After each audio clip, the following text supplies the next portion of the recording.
Police verification किस तरीके से कराई जा सकती है, यानी कि पीसीसी को किस तरीके से कराया जा सकता है, इस एक सिंपल वीडियो में आपको कंप्लीट जानकारी देने वाला हूं कि किस तरीके से आप पुलिस वेरिफिकेशन कंप्लीट करा सकते हैं, डॉक्यूमेंट्स क्या क्या लगेंगे, कितनी फीस लग सकती है, किस तरीके से इसको प्रोसेस किया जा सकता है। तो कंप्लीट जानकारी आपको इस वीडियो में देखने को मिलेगी। वीडियो बहुत ज्यादा इंटरेस्टिंग होने वाला, वीडियो को बिल्कुल भी स्किप ना करें। साथ ही चैनल पे तो चैनल को सब्सक्राइब करें ताकि ऐसी इन्फॉर्मेशन मिलता रहे मेरे द्वारा। बिना देरी के वीडियो को शुरू करते हैं। दोस्तों, पीसीसी का हूं या पुलिस वेरिफिकेशन, दोनों एक ही चीज है। आमतौर पर इसकी डिमांड की जाती है हम किसी कंपनी में एज अ जॉब लेने जाते हैं, यानी कि एक एम्प्लॉय को इसकी जरूरत बहुत ज्यादा पड़ती है जब भी कहीं वो जॉब लेने जाता है। यानी कि वो चेक करते हैं कि आपका जो पुलिस रिकॉर्ड है वो बिल्कुल क्लियर है या नहीं है। कंपनी किसी सही पर्सन को हायर कर रही है या किसी गलत पर्सन को हायर कर रही है, वो उसकी पीसीसी से जज करती है। अगर पीसीसी आप करवाना चाहते हैं तो पीसीसी दो तरीके से करवाई जा सकती है। पहला होता है दोस्तों विद प्रूफ, एक होता है विदाउट प्रूफ। तो इस वीडियो में आपको विद प्रूफ के साथ बताने वाला हूं किस तरीके से पीसीसी विद प्रूफ के साथ की जाती है। इसके अलावा एक और वीडियो बनाऊंगा जिसमें विदाउट प्रूफ पीसीसी किस तरीके से बनाई जा सकती है, उसका एक सेपरेट वीडियो मैं आप लोगों के लिए बना दूंगा। अगर आप कमेंट करते हैं कि मुझे बहुत ज्यादा जरूरत है विदाउट प्रूफ पीसीसी की, तो मैं आपके लिए वो वीडियो भी जरूर बनाऊंगा। फिलहाल हम बात करते हैं विद प्रूफ के साथ। तो विद प्रूफ में हमारी जो डॉक्यूमेंटेशन होने वाला है, आधार कार्ड में आपको एक चीज का बहुत ज्यादा ध्यान रखना चाहिए।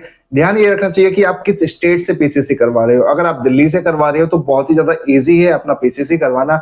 अगर आप किसी और स्टेट से करवा रहे हो तो पीसीसी के तरीके अलग अलग हो सकते हैं, लेकिन जो डॉक्यूमेंटेशन है वो अधिकतर सेम ही रहती है। इस वीडियो में आपको जो पुलिस वेरिफिकेशन देखने को मिलेगी वो दिल्ली स्टेट की देखने को मिलेगी, यानी कि आप दिल्ली स्टेट में रहते हैं और आपका आधार कार्ड दिल्ली से है तो आप इजिली ऑनलाइन अप्लाई कर सकते हैं अपनी पुलिस वेरिफिकेशन के लिए। अगर आप किसी और स्टेट से हैं तो डॉक्यूमेंटेशन आपका सेम रहेगा, आप वहां जाके ऑफलाइन भी अप्लाई कर सकते हैं। अप्लाई करने के लिए किन किन डॉक्यूमेंट्स की हमें जरूरत पड़ती है? सबसे पहले आपका आधार कार्ड होना चाहिए उसी स्टेट का जिस स्टेट में आप अपनी पीसीसी बनवा रहे हैं। अगर आप दिल्ली में रहते हैं और आपका आधार कार्ड कहीं और का है, आपकी जो पीसीसी है वो रिजेक्ट हो जाएगी और आपको जो फीस है वो रिफंड नहीं मिलेगी। तो ऐसे में आपके पास उसी स्टेट का आधार कार्ड होना चाहिए जिस स्टेट से आप अपनी पीसीसी क्लियर करवा रहे हैं। इसके साथ ही चाहिए आपको अपना passport size photo. Passport photo के साथ आपको चाहिए कंपनी का लेटर हेड या कंपनी का आई कार्ड। अगर आपके पास कंपनी का लेटर हेड है या कंपनी का आई कार्ड है तो आप इजिली पीसीसी अप्लाई कर सकते हो विद प्रूफ के साथ। यानी कि जो प्रूफ लगते हैं तो वो कंपनी का डिमांडिंग लेटर होता है जिसमें पुलिस वेरिफिकेशन के लिए लिखा जाता है, या कंपनी का आई कार्ड भी आप यूज कर सकते हो अपनी पीसीसी बनवाने के लिए।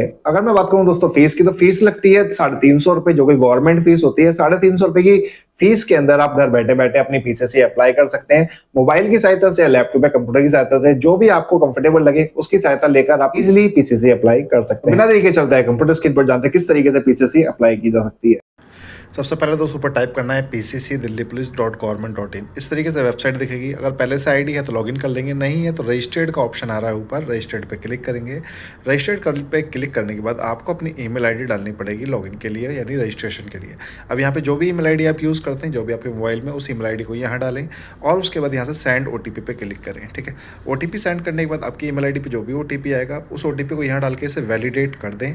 जैसे ये वैलिडेट हो जाएगा तो आपको अपनी बेसिक डिटेल फिर से फिल करनी पड़ेगी। मेरे पास जो ओटीपी आया मैं उसे यहाँ डाल देता हूँ। अब ओटीपी आने के बाद मैं इसे यहाँ से सबमिट कर दूंगा। सबमिट करने के बाद ये यूज़र टाइप में आप इंडिविजुअल सेलेक्ट करें, फिर नीचे अपना नाम फिल करें, जो भी आपका नाम है एज़ पर आधार कार्ड। सारी चीज़ें आधार कार्ड के बिहाफ पे डालें, इस चीज़ का आपको ध्यान रहे। तो यहाँ पे नाम फिल कर देंगे। नाम फिल करने के बाद यहाँ पे आपको अपना पासवर्ड चूज़ कर लेना है। पासवर्ड कुछ भी बना सकते हैं, दिल्ली@123 भी बना लेंगे तो भी चलेगा। ठीक, नीचे भी वही पासवर्ड डालें, मोबाइल नंबर डालें और जो भी कैप्चा आ रहा है उसे क्लिक करके सबमिट कर दें। अब यहाँ पे आपकी जो ईमेल आईडी है, पासवर्ड जो आपने बनाया, फिर से कैप्चा कोड करके इसे लॉगिन कर लेंगे। लॉगिन करने के बाद एक और नया पेज दिखेगा जहाँ पे हमें फिर से सारी बेसिक डिटेल फिल करनी पड़ेगी। सबसे पहले यहाँ पे अपना मिस्टर मिसेस जो भी आप हैं वो सेलेक्ट करके यहाँ पे अपना नाम फिल कीजिए, जो भी आपका नाम है। सारी डिटेल आधार कार्ड के बिहाफ पे ही आपको भरनी है, इस चीज़ का भी आपको ध्यान रखना है। कोई भी डिटेल आधार कार्ड के बिहाफ पे और उसके अलावा ना भरें तो ज़्यादा बेटर है। यहाँ पर मैंने नाम लिख दिया। अब यहाँ पे सन ऑफ, डॉटर ऑफ, जो भी आप हैं वो आप चूज़ करके यहाँ पे आप उनका नाम डाल दीजिए, पिताजी का अपने या हस्बैंड का। उसके बाद अपनी डेट ऑफ बर्थ डाल दीजिए, जो भी आपकी आधार कार्ड पे डेट ऑफ बर्थ है। एड्रेस डाल दीजिए, लोकल एड्रेस जो आपके आधार कार्ड पे मेंशन है वही एड्रेस डालिएगा, इस चीज़ का आपको ध्यान रखना है। दिल्ली का कर रहे हैं तो दिल्ली का ही एड्रेस आना चाहिए, दिल्ली से बाहर का एड्रेस ना आए। ठीक है, और उसके बाद जैसे कि यहाँ पे आप कितने टाइम से इस एड्रेस पर रह रहे हो वो आपको सबमिट करना पड़ेगा। तो मैं यहाँ पे एड्रेस डालने के बाद यहाँ पे बता देता हूँ, मैं इतने सालों से यहाँ पे रह रहा हूँ। तो आप यहाँ पे टाइम चूज़ कर सकते हैं। टाइम कोई ज़्यादा मायने नहीं रखता, आप कितना भी टाइम डाल सकते हैं ईजिली। आप यहाँ पे उसके बाद 6 महीने एक्स्ट्रा डाल दीजिए कि आपको कब तक रहना है। तो 2025 मैं डाल देता हूँ, दिसंबर तक मेरे को यहाँ पे रहना है। ठीक है, इंडियन सेलेक्ट कर लीजिए, यहाँ पे अपना आधार कार्ड नंबर डाल दीजिए। जो भी आपका आधार कार्ड नंबर है वो फिल यहाँ पे कर देंगे। देन उसके बाद आपका पुलिस स्टेशन कौन सा लगता है वो पुलिस स्टेशन यहाँ से चूज़ कर लेंगे। पुलिस स्टेशन चूज़ करेंगे तो डिस्ट्रिक्ट ऑटोमेटिकली चूज़ हो जाएगा, डिस्ट्रिक्ट आपको फिल करने की जरूरत नहीं पड़ेगी। अब यहाँ पे आपको अपना पीसीसी टाइप बताना है, किस पीसीसी टाइप पे आप चूज़ कर रहे हैं। आप एम्प्लॉयमेंट के लिए कर रहे हैं तो एम्प्लॉयमेंट ही सेलेक्ट करना है और कुछ और सेलेक्ट नहीं करना है, ठीक है। उसके बाद यहाँ पे जेंडर सेलेक्ट कर लेंगे, मेल फीमेल जो भी आप हैं वो आप चूज़ कर लेंगे। जेंडर सेलेक्ट करने के बाद आपको अपनी ऑर्गेनाइजेशन की डिटेल डालनी है। जिस भी कंपनी में काम कर रहे हैं उसका नाम क्या है, उसका एड्रेस क्या है, उसका मोबाइल नंबर क्या है। एक चीज़ का ध्यान रखना है आपको, कंपनी के नाम डालने के बाद या फिर जब भी एड्रेस डालेंगे तो उसमें कोई भी कोमा, कोई भी स्लैश यूज़ ना करें, कोई भी डॉट यूज़ ना करें। मोबाइल नंबर में भी कोई भी स्लैश और कोमा यूज़ ना करें, सीधा सीधा पूरा मोबाइल नंबर फिल कर दें, ठीक है। क्रिमिनल केस है तो येस और नहीं है तो नो फिल कर दें, ठीक है। और उसके बाद नीचे की तरफ आ जाएं। नीचे की तरफ जब आप आएंगे तो यहाँ पर फोटो अटैच करनी है जिसका साइज़ रहेगा जेपीजी में 20 KB के अंदर अंदर। इस चीज़ का आपको ध्यान रखना है। सेलेक्ट रेजिडेंस प्रूफ में आप आधार कार्ड लगा दीजिए जिसका साइज़ रहेगा 200 KB के अंदर अंदर। और जो आधार कार्ड है दोनों की एक ही साइड होनी चाहिए, फ्रंट में दोनों सेम साइड पे रहेंगे। उसके बाद जो भी कंपनी का एजेंसी का लेटर है या आई कार्ड है वो आपको वैसे ही आधार कार्ड की तरह अपलोड करना है, जो कुछ साइज़ रहेगा जेपीजी में 200 KB के अंदर अंदर, ठीक है। तो मैं यहाँ पे तीनों डॉक्यूमेंट अपडेट कर देता हूँ।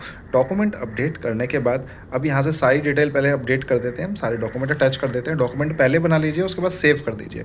आपका डाटा सेव हो गया सक्सेसफुली। देन उसके बाद आपको पे नाउ पे क्लिक करना है ताकि आपकी जो पेमेंट है वो हो पाए और आपकी पीसीसी जनरेट हो पाए, ठीक है।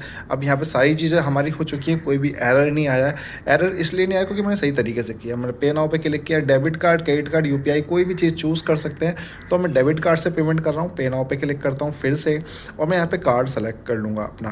कार्ड सेलेक्ट करने के बाद अब मैं अपनी कार्ड की डिटेल यहाँ पे फिल कर दूँगा, जो भी मेरे पास कार्ड है या जो भी आपके पास कार्ड है। आप जिससे पेमेंट करना चाहते हैं आप चूज़ कर सकते हैं, यूपीआई या कार्ड जो भी आपको ठीक लगे। कंटिन्यू किया मैंने, यहाँ पे कार्ड मैंने सेव नहीं कर रहा, ठीक है। और यहाँ पे जो भी ओटीपी आएगा कार्ड के बिहाफ पे जिस नंबर पे, वो ओटीपी आपको यहाँ पे डालना है। वो ओटीपी फिल करने के बाद आप जैसे कि जब 6 नंबर का ओटीपी है वो आपके मोबाइल नंबर पे आएगा, जिस मोबाइल नंबर से आपका कार्ड लिंक रहेगा या आपका बैंक लिंक रहेगा, ठीक है। वो ओटीपी आपको यहाँ फिलअप करना पड़ेगा। ओटीपी फिलअप करने के बाद ऐसे कंटिन्यू करेंगे, थोड़ा सा टाइम लेगा ये इसको फ्रेश होने में। और उसके बाद जैसे पेमेंट कन्फर्म कर लेता है तो कन्फर्म पेमेंट का ऑप्शन आपको दिखा देगा, ठीक है। आप देखिए फ्यू सेकंड वेट करने के लिए कह रहा है और यहाँ पे पेमेंट सक्सेसफुली हो चुकी है। पेमेंट अगर हो जाती है तुरंत ही पीसीसी रिसिप्ट जनरेट हो जाएगी, जिसको आप प्रिंट कर सकते हो या पीडीएफ ले सकते हो, क्योंकि ये बहुत ज़रूरी है, कई बार मांग लेते हैं, ठीक है। देन उसके बाद यहाँ से नीचे की तरफ आके आपके व्यू स्टेटस पे क्लिक करना है। अब यहाँ आप चेक कर सकते हो कि आपका जो पीसीसी है बन चुका है। वीडियो जो लगे तो वीडियो को लाइक करो, चैनल को सब्सक्राइब करना बिल्कुल मत भूलना। वीडियो दोस्तों का शेयर करो।